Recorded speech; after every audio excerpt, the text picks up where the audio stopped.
खान शुरुआत करेंगे सियासत में बयानबाजी को लेकर एक खबर के साथ। जीतू पटवारी का मंत्री कमल पटेल पर आपत्तिजनक बयान सामने आया है।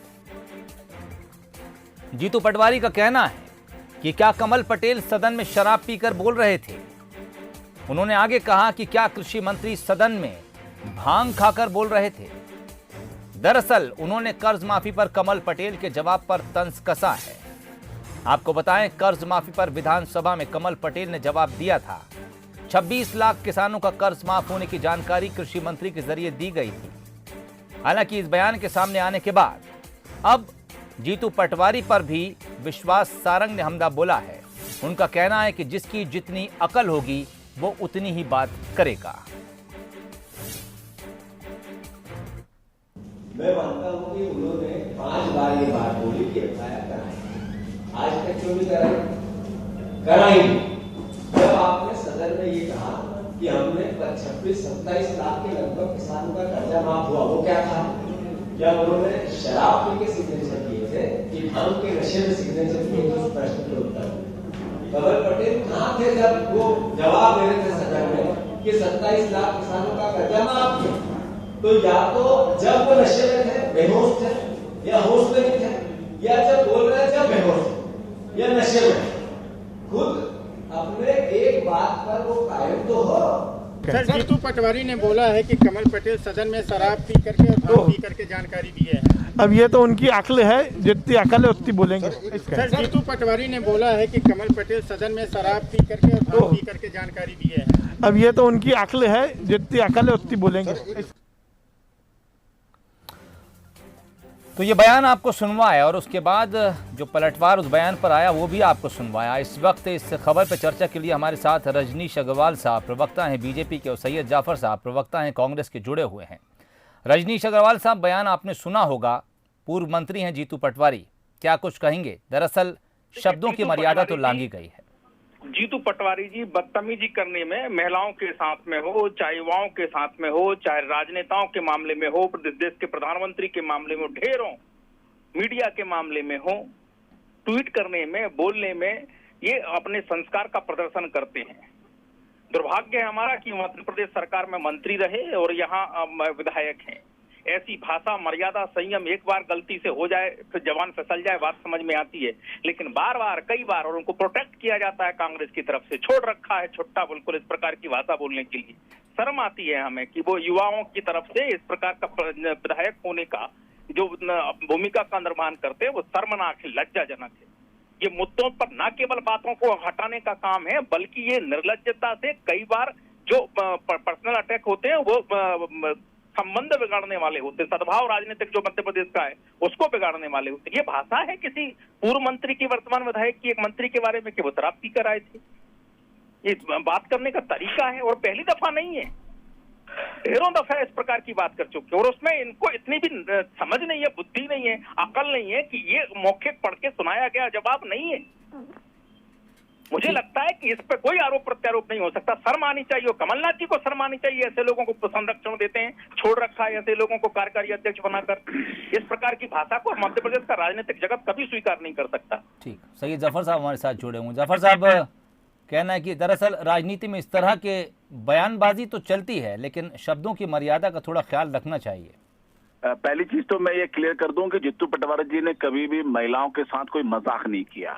जिन्होंने अभी शुरू में कहा था कि महिलाओं के साथ भी मजाक कर देते हैं, महिलाओं के बारे में भी बोल देते हैं। महिलाओं के मजाक नहीं, दुर्व्यवहार किया, ट्वीट हटाना पड़ा, पूरे देश में थू हुई है। मुझे मैं आपका ही बात का जवाब दे रहा हूँ। महिलाओं के साथ दुर्व्यवहार नहीं किया, महिलाओं के साथ दुर्व्यवहार नहीं किया, महिलाओं के साथ दुर्व्यवहार नहीं किया। अपमान करने वाला रजनीश जी, यहाँ पहले बोल लीजिए, करने वाला ट्वीट जीतू पटवारी, महिलाओं का अपमान करने वाला ट्वीट का। ठीक, जफर साहब, मैं चाहूंगा कि फिलहाल जिस बयान को लेकर हम चर्चा कर रहे हैं, हम उतनी चर्चा को वहीं तक सीमित रखें।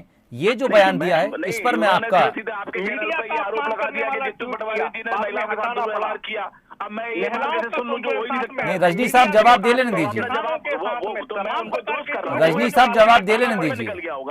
मैं इसके लिए उनको माफ कर सकता हूं कि हो सकता है कि उनके मुंह से निकल गया होगा, मैं पकड़ नहीं रहा हूं, लेकिन मैं उसको क्लियर कर रहा हूं कि जित्तू पटवारी जी ने कभी भी महिलाओं के साथ दुर्व्यवहार नहीं किया। ये जरूर हो सकता है कि उनके ट्वीट से किसी को ठेस पहुंची है, उसके लिए उन्हें माफी मांगी। ये हो गई एक बात। दूसरी बात ये कि कांग्रेस पार्टी बार बार ये कहती रही है, प्रमाणित तरीकों पे कही है कि हमने 26 लाख से अधिक लोगों का किसानों का कर्जा माफ किया। मुख्यमंत्री शिवराज सिंह चौहान जी हो, नरोत्तम मिश्रा जी हो या कृषि मंत्री कमल पटेल जी हो, इन्होंने बार बार ये बात कही है कि कर्ज माफी नहीं हुआ। मैं बंसल न्यूज से पूछना चाहता हूं, क्या आप इस बात को क्लियर कर पाएंगे कि कर्ज माफ हुआ कि नहीं हुआ? क्यों? क्योंकि ये भ्रमित करने के हमेशा भाषणबाजी और ध्यान मोड़ने की राजनीति बीजेपी करती है। जब सदन में ये लिखित उत्तर आया, अभी ये कह रहे थे कि उन्होंने मौखिक नहीं कहा। अरे मौखिक क्या होता है? जब सदन में कोई चीज ऑन रिकॉर्ड लिखित रूप से आती है तो वो मौखिक का कोई उचित नहीं होता, वो तो चर्चा होती है उस पर, लेकिन कोरोना काल के कारण चर्चा नहीं हो पाई। तो जब सदन में कृषि मंत्री जी ने भाजपा सरकार की तरफ से, मध्य प्रदेश सरकार की तरफ से ये सदन में सबको अवगत कराया कि 26 लाख से अधिक लोगों का कर्जा माफ हुआ, अब उसके बाद वो पलट जाए कि नहीं हमने ऐसा नहीं कहा, हमने ऐसा नहीं वैसा कहा, तो जित्तू पटवारी जी का आशा यह था कि भैया आप होश में नहीं थे क्या आपने कोई नशा करके आए, क्या आपने भांग पी के आए, क्या आपने शराब पी के आई, कि आपको ये नहीं मालूम कि आप वहां पर जो बयान दे रहे हैं वो सही है कि गलत है? तो कुल मिला के ये है कि हम बिल्कुल किसी भी नेता के अमर्यादित भाषा का प्रयोग करने का कांग्रेस पार्टी समर्थन नहीं करती, चाहे वो कांग्रेस पार्टी के नेता हो, चाहे वो बीजेपी के नेता हो।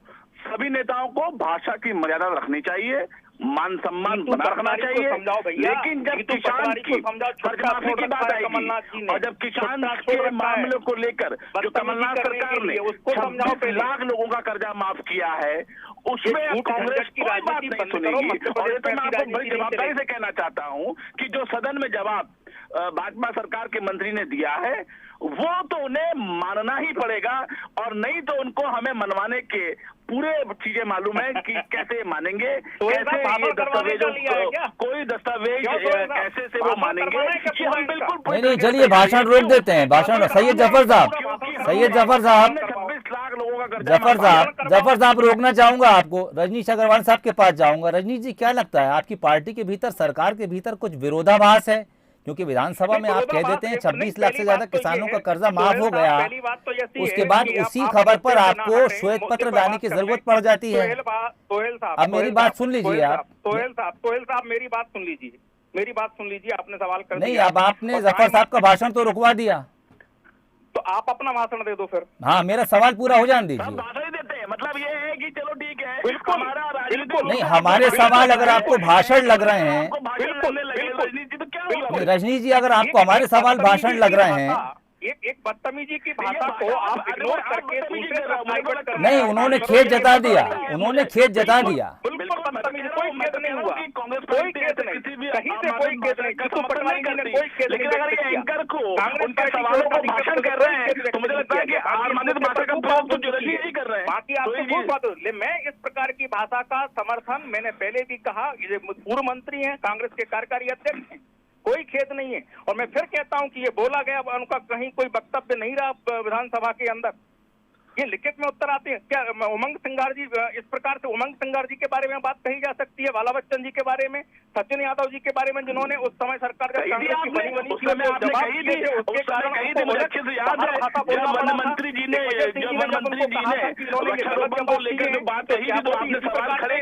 माफ कीजिएगा, मुझे ना रजनीश साहब की बात समझ में आ रही है, ना सैयद जफर साहब की बात समझ में आ रही है। दोनों के ऑडियो डाउन कर दीजिए। बहुत बहुत शुक्रिया आप दोनों का बातचीत के लिए, क्योंकि जब बातचीत समझ ही नहीं आ रही तो उसे आगे बढ़ाने का कोई औचित्य नहीं रह जाता। बहरहाल जित्तू पटवारी ने जिस तरह की भाषा का इस्तेमाल किया, वो खुद पूर्व मंत्री रह चुके हैं, और जिस पर अपनी भाषा के उन्होंने तीर चलाए हैं वो इस वक्त मौजूदा मंत्री हैं।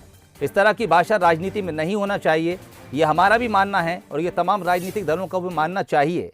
भाषा नियमित होना चाहिए। आप जनप्रतिनिधि हैं, जब आप बोलते हैं, सड़क पर चलते हैं, जनता के सामने आते हैं, लाखों करोड़ों लोग आपको देखते हैं।